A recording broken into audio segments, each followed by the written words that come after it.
Hey everyone, welcome to this deep dive all about loving yourself. Yeah. Like your life depends on it. Sounds intense. It is, Yeah. but also kind of brilliant. Yeah. We're diving into Kamal Ravikant's book with the same title, Love Yourself, like your life depends on it. I've heard good things about this one. What's the angle? Well, it's not your typical self-help fluff. It's super personal and honestly raw, like Ravikant was in a dark place when he wrote it. That's interesting. You usually get these self-help books from people who are like already enlightened or something. Right, exactly. But this guy was at rock bottom, like Yeah. failed business, heartbreak, even lost a close friend. He was straight up miserable. So he was writing from the trenches, not some mountaintop retreat. Yeah, and that's what makes it so compelling. He basically made a decision, not a wish, but a hardcore vow to love himself. A vow, like a serious commitment. Yeah, it was like an all-in bet on his own survival. Not just about feeling a bit better. It was a life or death kind of thing. Wow. Okay, I'm hooked already. Yeah, So how does someone in that state even begin to love themselves? that's the million-dollar question. Yeah. Right. So his main technique is crazy simple. He just kept repeating, I love myself. Seriously. Just like that. Yep, mentally. Out loud, constantly. Like he was trying to brainwash himself with self-love. Interesting. So it's kind of like creating a mental habit, but instead of biting your nails, you're feeding yourself positivity. That's a great way to put it. Yeah. And the idea is we all have these mental loops playing in our heads. Right. Like those annoying songs you can't get out of your head. Exactly. Ravikant wanted to create a new loop, Mm-hmm. one that drowned out all the negativity with pure self-love. So it's about intentionally choosing what you focus on. Totally. But he didn't stop there. He came up with all these techniques to make it even more powerful. Like what? One is this 7-minute meditation Mm. where he visualizes light filling his body while he's repeating the phrase. Okay, I can see how that would be pretty intense. And he even uses a specific piece of music to anchor the practice. Like a soundtrack for self-love. Right. He also has this mirror technique where he looks into his own eyes and says, I love myself. That sounds intense. Like Wow. kind of like forcing yourself to really confront that feeling. It's like cutting through all the BS and connecting with the real you. Yeah, no escaping your own reflection. Exactly. Okay. And he asks himself this killer question. If I loved myself truly and deeply, would I do this? Oh, wow. That's a good one. It really makes you think twice about your choices. Instead of fear or obligation, you're using self-love as the filter. I like that. Hmm. So did all this actually work for him? Okay, so get this. Within a month, he noticed huge improvements like better health, Yeah. more energy, even happiness started creeping back in. Really? That's incredible. What else did you learn along the way? He talks about these negative thoughts like light switches. You have to consciously flip them off. So it's about actively managing your thoughts, not just letting them run wild. Yeah, and he used phrases like not useful or not real to break those negative loops. Interesting. So it's like challenging those thoughts and replacing them with something more positive. Right. He also talks about the power of surrender. Not giving up, Yeah. but saying yes to what is Like accepting the present moment, even the tough parts. exactly. And through all this, he started to question his limiting beliefs. Like the idea that growth only comes from suffering. It's like he was attracting negativity because he believed he needed it. And he realized that self-love actually opened up new paths to growth, ones that didn't require him to be miserable.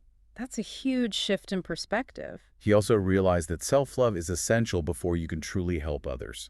It's like you can't pour from an empty cup. Exactly. You have to fill yourself up first. Now that makes a lot of sense. And you know what else?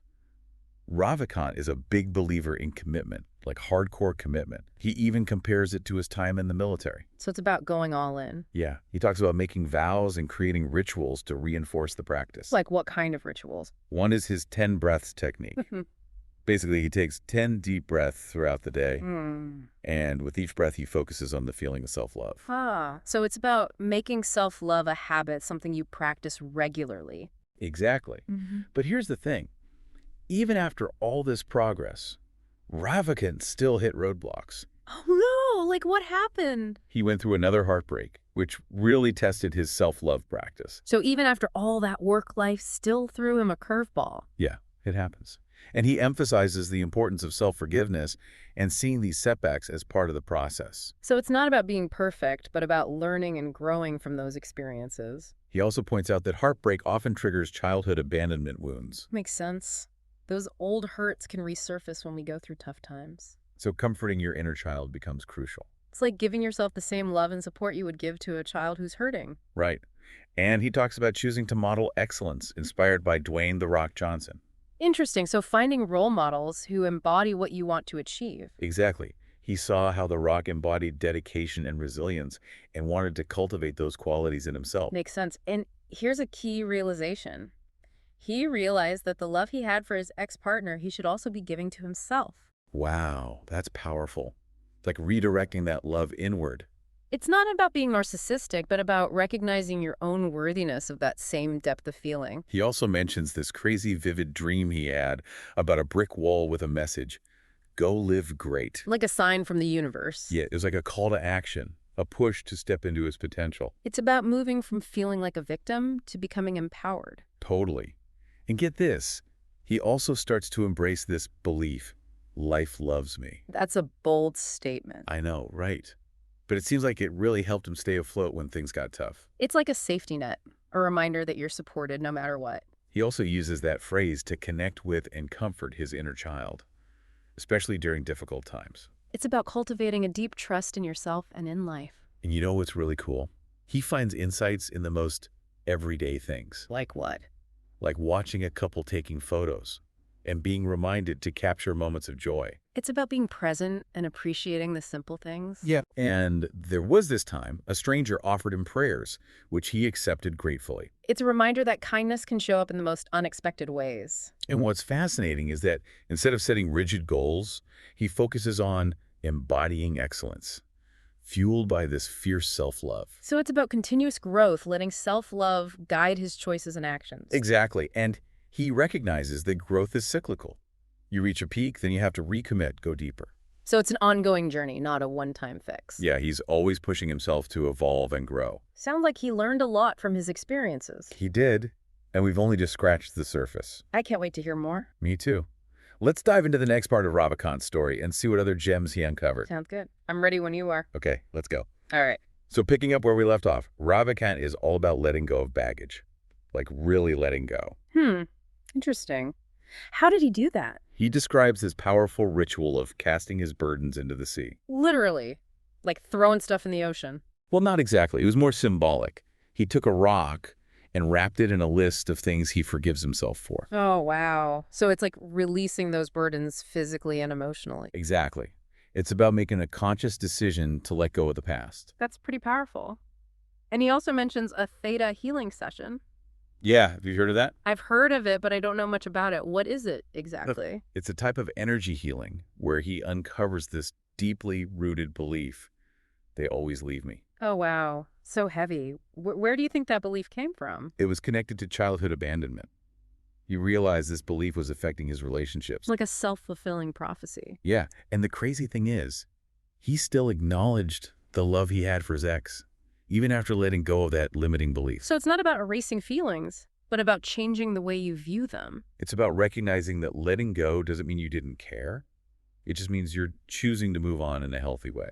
Makes sense. So did he actually experience that life loves me back phenomenon he talks about? That's what I'm dying to know. Did all this self-love actually make a difference in his life? It's a big claim. Right. Like, does life really respond to how much you love yourself? It does sound kind of out there, Yeah. but I'm curious to hear what happened. Me too. Let's find out. All right, so buckle up. This is where things get really interesting. Okay, I'm ready.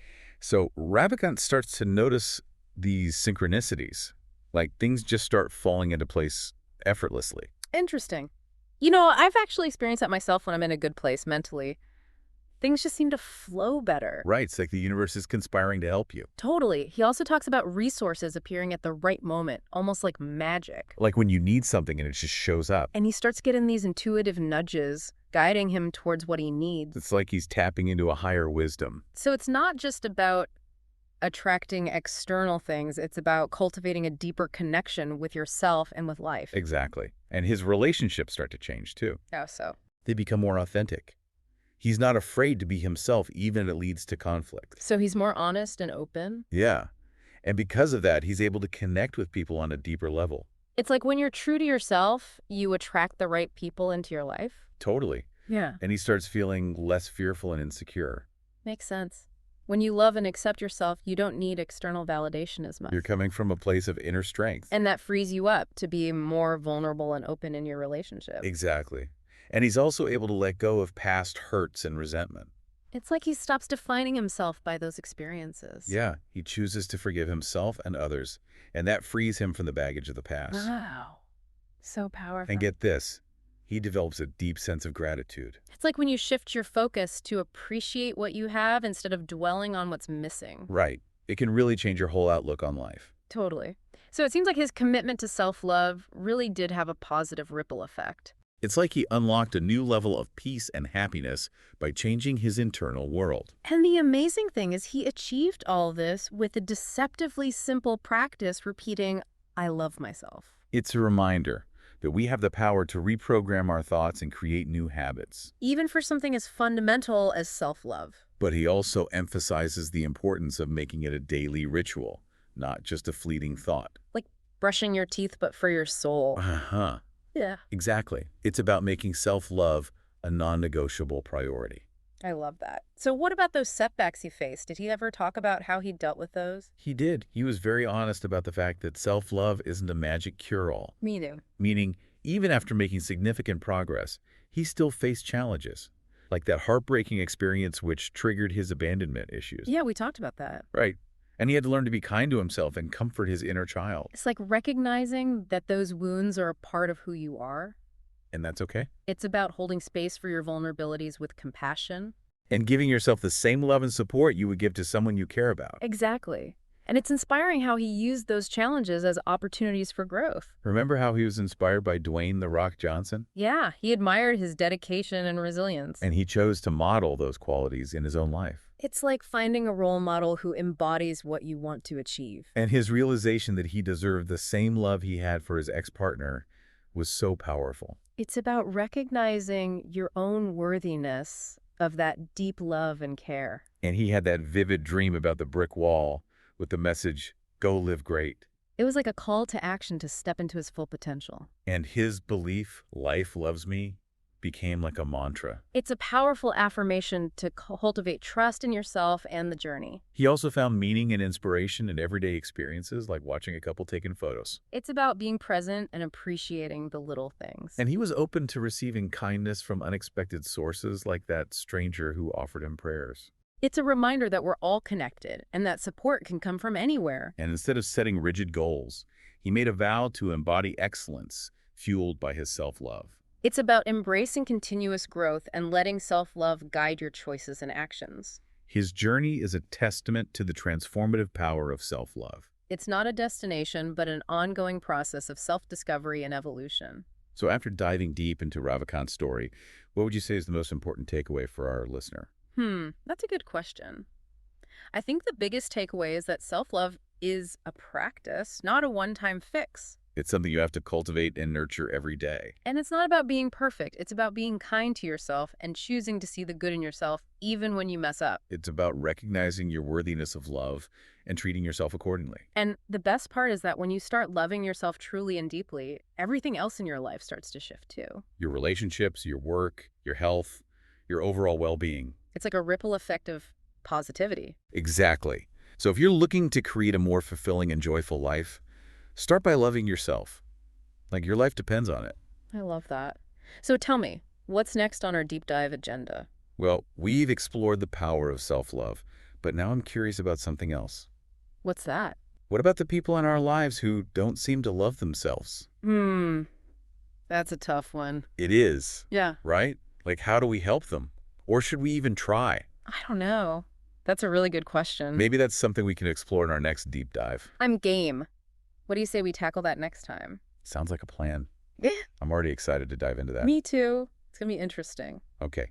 Until then, keep those self-love vibes flowing. You too. All right. See you next time. Bye.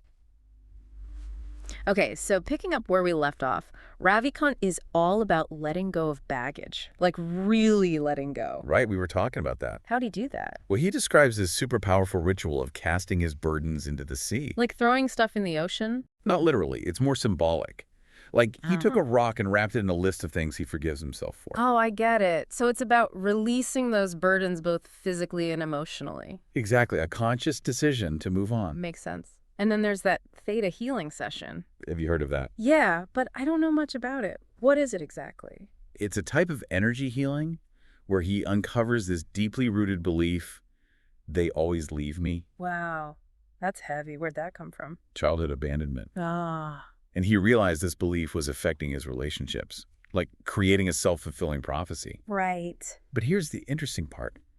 He still acknowledged the love he had for his ex, even after letting go of that limiting belief. So it's not about denying your feelings. It's about shifting your perspective. Exactly. Letting go doesn't mean you didn't care. It means you're choosing to move on in a healthy way. So did he actually experience that life loves me back phenomenon he talks about? That's the million-dollar question. Right. Did all this self-love actually make a difference in his life? Yeah. It sounds kind of woo-woo. I know. But I'm curious to see how it played out. Me too. Let's find out. Okay, so Ravikant starts to notice these synchronicities. Like, things just start lining up perfectly. Interesting. I've kind of experienced that myself when I'm feeling good. Like, things just flow better. Right, it's almost like the universe is conspiring to help you. Totally. And he talks about resources appearing at the right moment. Like when you need something and it just shows up. Exactly. And he starts getting these intuitive nudges guiding him towards what he needs. It's like he's tapping into a deeper wisdom. So it's not just about attracting external things. It's about cultivating a stronger connection with yourself and with life. I think so. Yeah. And his relationships start to change too. Really? They become more authentic. Like, he's not afraid to be himself, even if it leads to conflict. So he's more honest and open? Yeah, and that allows him to connect with people on a deeper level. When you're true to yourself, you attract the right people. That's it. Mm. And he starts feeling less fearful and insecure. Well, yeah. When you love yourself, you don't need external validation as much. You're coming from a place of inner strength. Exactly. And he's able to let go of past hurts and resentment. He's not carrying around all that baggage anymore. He develops a deep sense of gratitude. Focusing on the good instead of dwelling on the bad. Right. So it seems like his commitment to self-love really did have a positive ripple effect. He changed his internal world, and his external world started to reflect that. And the crazy thing is, he achieved all this with a simple practice, repeating, I love myself. It's a reminder that we have the power to change our thoughts and create new habits. Even for something as fundamental as self-love, But he also talks about making it a daily ritual, not just a one-time thing. like brushing your teeth, but for your soul. Haha, I like that. So what about those setbacks he talked about? How do you deal with those? He was very honest about the fact that self-love isn't a magic bullet. So it's not a quick fix. No. Even after making progress, he still faced challenges, like that heartbreak, which triggered his abandonment issues. Yeah, we talked about that. And he had to learn to be kind to himself and comfort his inner child. It's like recognizing that we all have those wounds. And that's okay. It's about being compassionate with yourself. And giving yourself the same love and support you would give to someone else. Exactly. And it's inspiring how he used those challenges as opportunities for growth. Like, he was inspired by Dwayne "The Rock" Johnson's dedication and resilience. Yeah. And he chose to model those qualities in his own life. It's like finding a role model who embodies what you want to achieve. And that realization he had, that he deserved the same love he had for his ex-partner. So powerful. It's about recognizing your own worthiness of love. And remember that dream he had about the brick wall with the message, go live great? Yeah. Like a sign from the universe. It was a call to step into his full potential. And his belief, life loves me. It became his anchor. A reminder that he's supported on his journey. And he found meaning and inspiration in everyday moments, like watching a couple taking photos. It's about being present and appreciating the simple things, and being open to receiving kindness from unexpected sources, like that stranger who offered him prayers. There's so much goodness out there if we're open to it. And instead of setting rigid goals, he chose to embody excellence, fueled by his self-love. It's about continuous growth. Letting self-love guide your actions and choices. His journey is a testament to the transformative power of self-love. It's a process of self-discovery and evolution. So after diving deep into Ravikant's story, what would you say is the most important takeaway for our listeners? I think the biggest takeaway is that self-love is a practice, not a destination. It's something you have to work at every day. And it's not about being perfect. It's about being kind to yourself and seeing the good in yourself. even when you make mistakes. It's about recognizing your own worthiness of love and treating yourself accordingly. And the amazing thing is, when you start loving yourself, everything else starts to fall into place. Your relationships, your work, your health, your overall well-being. It's like this ripple effect of positivity. Yeah. So if you want to create a more fulfilling and joyful life, start by loving yourself. Like your life depends on it. It's not about reaching some perfect state of self-love. It's about constantly evolving and growing. Yeah, like you said, it's a journey, Yeah. not a destination. Exactly. And it's amazing how he achieved all this with such a simple practice, just repeating, I love myself. Right. It's like he reprogrammed his whole mindset with those 3 little words. It shows you the power of our thoughts and how we can create new habits, even for something as deep as self-love. And he makes a good point about making self-love a daily ritual, not just a once-in-a-while thing. Totally. Like, you got to make it a priority. What I appreciated was his honesty about the ups and downs. Like, self-love isn't a magic cure-all, Right. He still faced challenges, even after all that progress. like that heartbreak, which really brought up those old abandonment issues. It shows that we all have vulnerabilities. And self-love is about being kind to ourselves, even when those wounds resurface. It's like being your own best friend, offering yourself the same support and understanding you would give to someone you love. Exactly. And it's inspiring how he used those challenges as opportunities to grow. Like, he was so inspired by Dwayne "The Rock" Johnson. Yeah, he saw his dedication and resilience and wanted to cultivate those qualities in himself. It's a great reminder that we can find inspiration from others who embody the traits we admire. And his realization that he deserved the same love he had for his ex-partner was huge. Right. It's about recognizing your own worthiness of love. And that dream he had about the brick wall with the message, "Go live great," was so powerful. Like a call to step into his full potential. And his belief, "Life loves me," became like a guiding principle. A reminder that he's supported on this journey. He also found so much meaning in everyday experiences, like watching a couple taking photos. It's about being present and appreciating those little moments of joy. And he was open to receiving kindness from anyone, even a stranger who offered him prayers. It's a beautiful reminder that we're all connected. Instead of setting rigid goals, he focused on embodying excellence, fueled by his self-love. So it's about continuous growth and letting self-love guide your actions and choices. His story is a testament to the transformative power of self-love. It's not a destination, but a constant process of self-discovery and evolution. So after diving deep into Ravikant's story, what would you say is the most important takeaway for our listeners? I think the biggest takeaway is that self-love is a practice, not a one-time fix. It's something you cultivate and nurture every day. And it's not about being perfect. It's about being kind to yourself and choosing to see the good in yourself even when you mess up. And recognizing that you're worthy of love. Yeah. And treating yourself accordingly. And when you start loving yourself truly and deeply, everything else in your life starts to shift too. Your relationships, your work, your health, your overall well-being. It creates this ripple effect of positivity. So if you're looking to create a more fulfilling and joyful life, start by loving yourself. Like your life depends on it. This has been an incredible deep dive, full of insights and inspiration. I agree.